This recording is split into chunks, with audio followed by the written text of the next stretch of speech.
सरकार की चेतावनी, बेहद तेजी से चरम पर पहुंच जाएगी कोरोना की अगली लहर। अगर नीति आयोग के सदस्य स्वास्थ्य वीके पॉल ने शुक्रवार को कहा कि अगर लोग दिसंबर और जनवरी में जो कर रहे थे वो फिर से करने लगे तो स्थिति फिर से खराब हो जाएगी। देश में कोरोना महामारी की दूसरी लहर थमनी शुरू हो गई है और हर राज्य में रोजाना सामने आने वाले नए मामलों और मौतों की संख्या में महत्वपूर्ण गिरावट दर्ज की गई है। हालांकि इस बीच केंद्र सरकार ने शुक्रवार को एक चेतावनी जारी करते हुए कहा कि स्थिति में सुधार नहीं हुआ है क्योंकि वायरस ने अपना दिमाग बदल दिया है। यह बात देश में कोरोना अपडेट को लेकर शुक्रवार को आयोजित केंद्रीय स्वास्थ्य एवं परिवार कल्याण मंत्रालय के संवाददाता सम्मेलन के दौरान सामने आई। इस दौरान नीति आयोग के सदस्य स्वास्थ्य वीके पॉल ने कहा, अगर हम फिर से वही करना शुरू करते हैं जो हम दिसंबर, जनवरी में एक समाज के रूप में कर रहे थे, तो स्थिति फिर से मुश्किल दौर में जा सकती है। उन्होंने कहा, हम जो अधिक करते हैं वो लहर होगी, लेकिन अगर हम धीरे धीरे आगे बढ़ते हैं और सख्ती से चलना जारी रखते हैं तो लहर छोटी होगी या फिर शायद कोई लहर नहीं होगी। स्वास्थ्य मंत्रालय के ताज़ा आंकड़ों के मुताबिक जब दूसरी लहर का उच्चतम शिखर बताया गया था यानी 7 मई से दैनिक मामलों में 68% की गिरावट आई है। देश के लगभग 377 जिले 5% से कम सकारात्मकता दर की रिपोर्ट कर रहे हैं और केवल 257 जिले 100 से अधिक दैनिक कोविड-19 मामलों की रिपोर्ट कर रहे हैं। डॉक्टर पॉल ने कहा, यह अपने आप से नहीं हो रहा है, कोई भीड़ नहीं है, यही वह एक कीमत है जो हम चुकाते हैं। लेकिन हमने वायरस को इधर से उधर जाना मुश्किल बना दिया है। लेकिन हमें यह याद रखना होगा कि जब चरम शिखर में गिरावट आ रही है, अगर हम वही करना शुरू कर देते हैं जो हम जनवरी में कर रहे थे, यह फिर से वापस आ जाएगा। यह गणितीय रूप से मान्य है और सामान्य ज्ञान से भी मान्य है। डॉक्टर पॉल ने आगे कहा, अगर हम अचानक जनवरी, फरवरी की स्थिति में वापस जाते हैं तो अगली लहर तेज होगी और तेजी से अपने चरम पर पहुंच जाएगी। लेकिन अगर हम कोविड के उचित व्यवहार को बनाए रखते हैं तो लहर छोटी होगी और हो सकता है कि आए ही नहीं। हमें वक्त चाहिए होगा यह सुनिश्चित करने के लिए कि हम इससे पहले ज्यादा से ज्यादा टीकाकरण हासिल कर लें। विशेषज्ञों के मुताबिक भारत में जिस तरह से दूसरी लहर आई थी, महामारी की तीसरी लहर का आना भी बहुत संभव है। लेकिन इसके समय और प्रभाव का अनुमान नहीं लगाया जा सकता है क्योंकि यह प्रतिबंध हटाने और वैक्सीन कवरेज के विस्तार आदि पर निर्भर करेगा। यह भी भविष्यवाणी की गई है कि तीसरी लहर बच्चों को प्रभावित कर सकती है, जिसके लिए राज्य सरकारें बच्चों के लिए कोविड देखभाल सुविधाओं को बढ़ा रही हैं। केंद्र ने कोविड से संक्रमित बच्चों की देखभाल और सुरक्षा के लिए दिशा निर्देश भी जारी किए हैं और राज्यों, जिलाधिकारियों, पुलिस, पंचायती राज संस्थानों और शहरी स्थानीय निकायों के लिए निश्चित जिम्मेदारी तय की है। 1 साल के भीतर वैक्सीन बनाकर हमें आगे के लिए और अधिक तैयार रहना ही होगा। जी हां दोस्तों, आज हमारे देश के प्रधानमंत्री नरेंद्र मोदी जी ने एक बार फिर से लाइव आकर देशवासियों को किया संबोधित। साथ ही कोरोना के घटते संक्रमण को देखते हुए कुछ बड़े ऐलान किए हैं। इसके अलावा भारत के गरीबों, महिलाओं, किसानों, मजदूरों और राशन कार्ड धारकों के लिए भी कुछ राहत वाले ऐलान किए हैं, जिसके तहत इन लोगों के बैंक खाते में मिलेंगे इतने इतने रुपए। तो नमस्कार, जय हिंद, वंदे मातरम भाइयों और बहनों, स्वागत है आपका भारत के सबसे बड़े सरकारी न्यूज चैनल पर। तो दोस्तों, टुडे ब्रेकिंग न्यूज के साथ देश और राज्य की 10 बड़ी ताजा खबरों को लेकर इस वीडियो में हम आपके सामने हाजिर हो चुके हैं। साथ ही में दोस्तों, रेल सेवा, बस सेवा, corona virus, lockdown, school college, ration वितरण और मोदी सरकार की नई योजना से जुड़ी और छोटी से छोटी खबर और अपडेट भी इस वीडियो में देने वाले हैं। तो दोस्तों, आज की सबसे पहली और सबसे बड़ी खबर की बात करें तो अब सरसों तेल के बदले गरीब परिवारों के बैंक खाते में ट्रांसफर होंगे 250 रुपए। जानिए किसे और कैसे मिलेगा ये फायदा। जी हां दोस्तों, अगर आपके पास भी राशन कार्ड है और अगर आप भी राशन कार्ड की मदद से हर महीने सरकार के द्वारा दिए जाने वाले राशन का फायदा उठाते हैं तो अब आप लोगों को इस राशन के अलावा भी 250 रुपए हर महीने बैंक खाते में मिलने वाले हैं। तो दोस्तों, ये किस प्रकार से मिलेंगे और साथ ही में किन किन राज्य के लोगों को ये फायदा मिलेगा, कुछ ही देर में आगे इस वीडियो में जानने को मिलेगा। अगली खबर की बात करें तो एसबीआई ग्राहकों के लिए जरूरी खबर, बैंक ने बदले ये नियम। जी हां दोस्तों, अगर आपका भी भारतीय स्टेट बैंक मतलब कि एसबीआई बैंक में खाता है तो आप लोगों के लिए एक बुरी खबर आई है, क्योंकि आज यहां पर एसबीआई ने ट्वीट करके ये जानकारी दी है कि अब एसबीआई के इन खाता धारकों से या फिर एसबीआई में अगर किसी का भी खाता है तो उनको अब इतने रुपए चुकाने होंगे, मतलब कि आपके चार्जेज है कुछ बढ़ा दिए गए हैं। तो दोस्तों, एसबीआई ने कौन कौन सी सर्विस के चार्जेस बढ़ाए हैं और साथ ही में कितने चार्जेस चार्जेस बढ़ाए हैं वो भी बताएंगे और इससे आपकी जेब पर कितना असर पड़ेगा उसकी संपूर्ण जानकारी देंगे। अगली खबर की बात करें तो भारत के इन राज्यों में 20,000 करोड़ रुपए के कोविड पैकेज की हुई है घोषणा। तो दोस्तों इस कोविड पैकेज के तहत यहां पर भोजन राशन के अलावा दवाइयां भी दी जाएगी और लोगों के बैंक खाते में भी पैसे सीधे ही ट्रांसफर किए जाएंगे। तो दोस्तों इस योजना के तहत या फिर इस पैकेज के तहत किन किन लोगों को फायदा मिलेगा और किन किन राज्य में यह घोषणा हुई है इसकी भी संपूर्ण जानकारी देंगे। अगली खबर की बात करें तो दोस्तों कोरोना की पहली और दूसरी लहर के बाद अब कोरोना की तीसरी लहर की चिंता सताने लगी है। जी हां दोस्तों 12 साल से कम उम्र के बच्चों पर हमला करेगी तीसरी लहर, जल्द से जल्द हो माता पिता का टीकाकरण।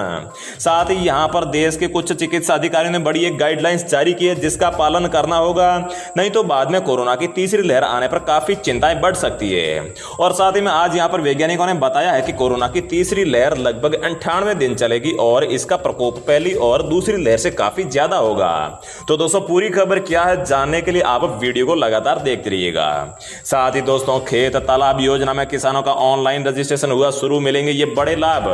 जी हां दोस्तों अगर आप भी अपने खेत में तालाब बनाना चाहते हैं सरकार की तरफ से कुछ अनुदान लेकर, तो दोस्तों आप लोगों के लिए यहाँ पर ऑनलाइन रजिस्ट्रेशन शुरू हो चुके हैं जिसमें आपको सरकार 5 लाख रुपए तक देगी।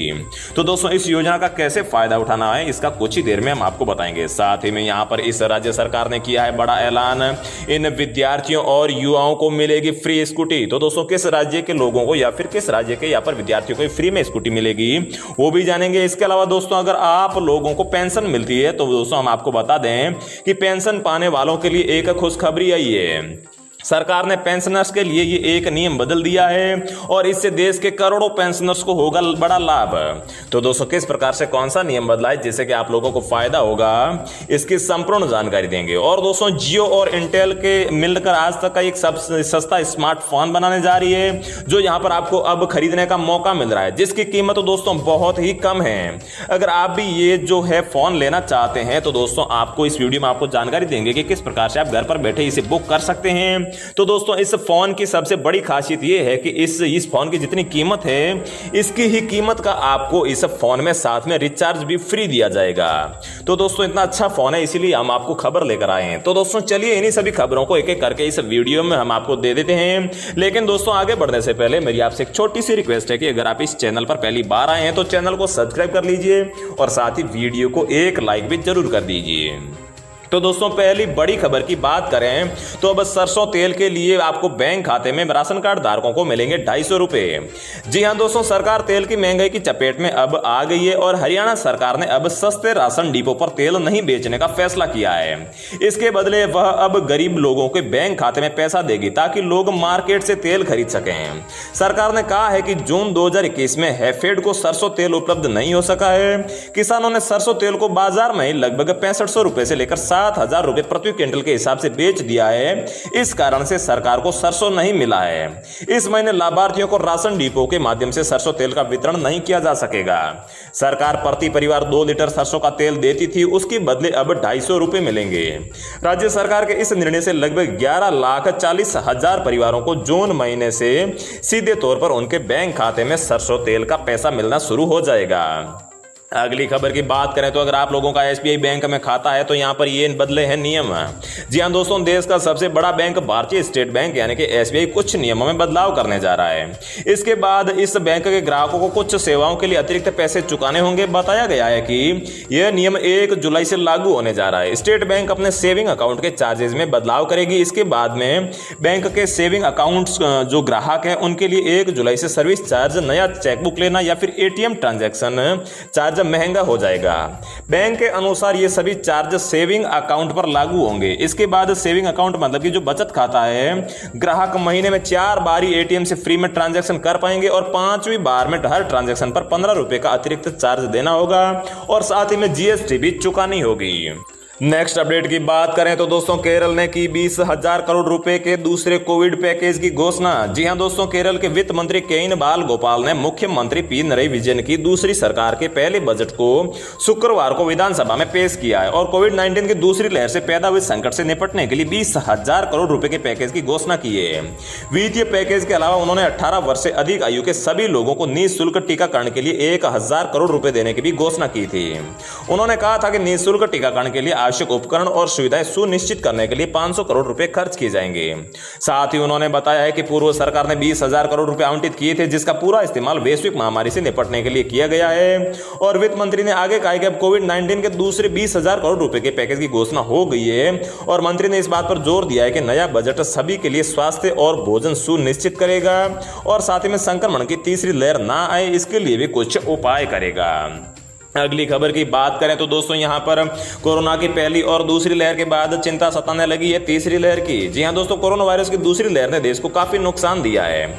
इस दौरान मामले भी काफी तेजी से बढ़े और लोगों की मौतें भी खूब हुई। लेकिन इसी बीच तीसरी लहर की चर्चा शुरू हो गई है। कहा जा रहा है कि तीसरी लहर में बच्चों को ज्यादा खतरा है। इनसे माता पिता को जल्दी ही यहां पर टीकाकरण कराने की भी बात चल रही है। डॉक्टर देवी शेट्टी ने लिखा है कि कोविड वायरस अधिक से अधिक नए लोगों पर हमला करने के लिए म्यूटेट है। पहली बार के दौरान कोविड ने मुख्य रूप से बुजुर्गों पर हमला किया और दूसरे में उन्होंने युवाओं पर, और इसी प्रकार अब तीसरी लहर में बच्चों पर हमला होने की संभावना है, क्योंकि अधिकांश वयस्क पहले से ही संक्रमित हो चुके होंगे या फिर प्रतिरक्षित मतलब कि जो है कोरोना का टीकाकरण करा चुके होंगे।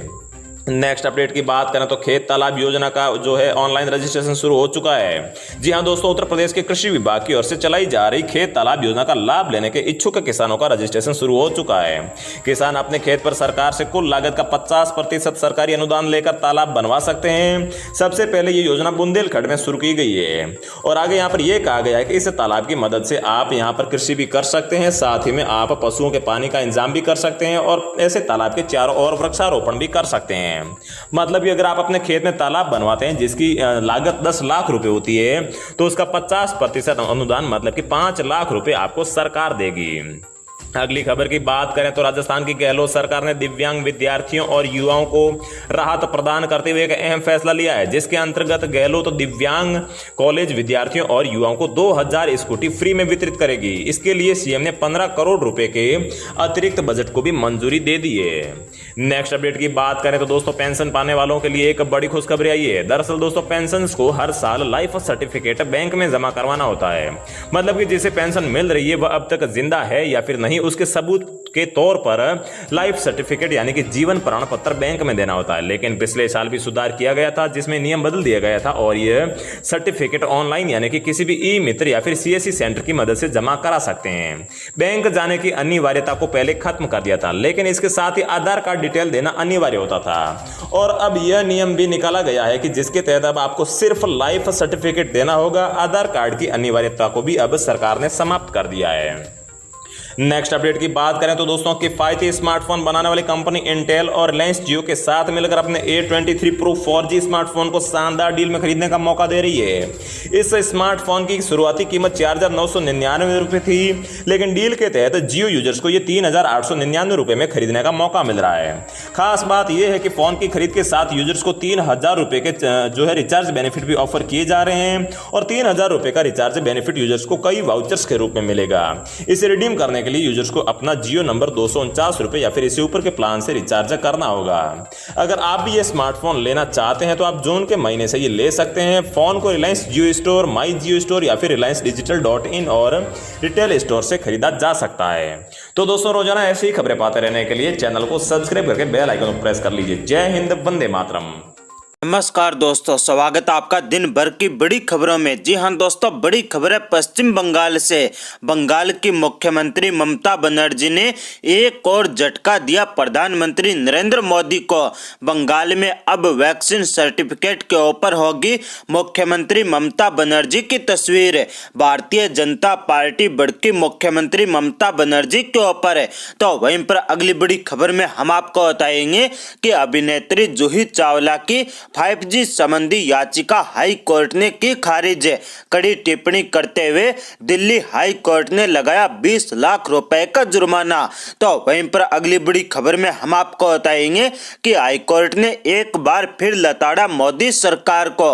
हाई कोर्ट ने कहा कि रूस के लोगों ने हिमाचल में वैक्सीन निर्माता को खोज लिया है, लेकिन मोदी सरकार ऐसा नहीं कर पाई है, क्योंकि मोदी सरकार की नीति, मोदी सरकार की कथनी कथनी और करनी दोनों में अंतर है। तो वहीं पर अगली बड़ी खबर में हम आपको बताएंगे कि अमेरिका के पूर्व राष्ट्रपति डोनाल्ड ट्रंप के ऊपर फेसबुक हुआ सख्त। 2023 तक सस्पेंड किया गया डोनाल्ड ट्रंप का फेसबुक अकाउंट, पहली बार चुनावों के अंदर लगी थी रोक। तो वहीं पर अगली बड़ी खबर में हम आपको बताएंगे कि बाबा रामदेव के ऊपर बढ़ के बीएचयू के प्रोफेसर कहा कि रामदेव का मानसिक संतुलन बिगड़ गया है, बोले कि रामदेव के ऊपर होनी चाहिए कानूनी कार्रवाई। तो वहीं पर अगली बड़ी खबर में हम आपको बताएंगे कि बिहार में भारतीय जनता पार्टी का गुंडा राज, नाबालिग लड़की को अगवा करके तेजाब से जलाया दरिंदों ने, भारतीय जनता पार्टी की सरकार आरोपियों के ऊपर कार्रवाई करने से कर रही है आनाकानी। जी हां दोस्तों, एक एक करके आपको सभी खबरें विस्तार से बताएंगे। उससे पहले दोस्तों, अगर आप भी चाहते हैं कि देश भर के अंदर ईवीएम मशीन के ऊपर प्रतिबंध लगे और देश भर के अंदर पंचायत चुनाव से लेकर विधानसभा चुनाव और लोकसभा चुनाव बैलेट पेपर से करवाया जाए, तो आप इस वीडियो को लाइक करें और कमेंट बॉक्स में ईवीएम बैन लिखकर अपना बहुमूल्य समर्थन जरूर दें, ताकि देश भर के अंदर हमारी मेहनत रंग लाए और 2024 के लोकसभा चुनाव से पहले देश भर के अंदर ईवीएम मशीन के ऊपर प्रतिबंध लगवाया जा सके और 2024 का लोकसभा चुनाव बैलेट पेपर से करवाया जा सके। आज की पहली बड़ी खबर है पश्चिम बंगाल से। जी दोस्तों, बंगाल की मुख्यमंत्री ममता बनर्जी ने एक और झटका दिया प्रधानमंत्री नरेंद्र मोदी को। बंगाल में अब वैक्सीन सर्टिफिकेट के ऊपर होगी मुख्यमंत्री ममता बनर्जी की तस्वीर। भारतीय जनता पार्टी बढ़की तृणमूल कांग्रेस पार्टी के ऊपर है। जी हां दोस्तों, आपको बता दें कि कोरोना वैक्सीनेशन के बाद मिलने वाले सर्टिफिकेट के ऊपर प्रधानमंत्री नरेंद्र मोदी की तस्वीर को लेकर घमासान जारी है। अब पश्चिम बंगाल की मुख्यमंत्री ममता बनर्जी की सरकार ने फैसला किया है कि यहां राज्य की तरफ से होने वाले तीसरे चरण के वैक्सीनेशन में 18 वर्ष से लेकर 44 वर्ष के लोगों को वैक्सीनेशन के बाद मुख्यमंत्री ममता बनर्जी की तस्वीर वाले सर्टिफिकेट दिए जाएंगे। यानी प्रधानमंत्री नरेंद्र मोदी के प्रचार के साधन बन चुके वैक्सीनेशन प्रोग्राम को बड़ा झटका दिया है बंगाल की मुख्यमंत्री ममता बनर्जी ने। ममता सरकार की तरफ से यह कदम ऐसे समय में उठाया गया है जब कुछ महीने पहले तृणमूल कांग्रेस पार्टी ने वैक्सीनेशन सर्टिफिकेट के ऊपर पीएम मोदी की फोटो को लेकर बीजेपी और पीएम मोदी की आलोचना की थी और 2021 के अंदर हुए बंगाल विधानसभा चुनाव के दौरान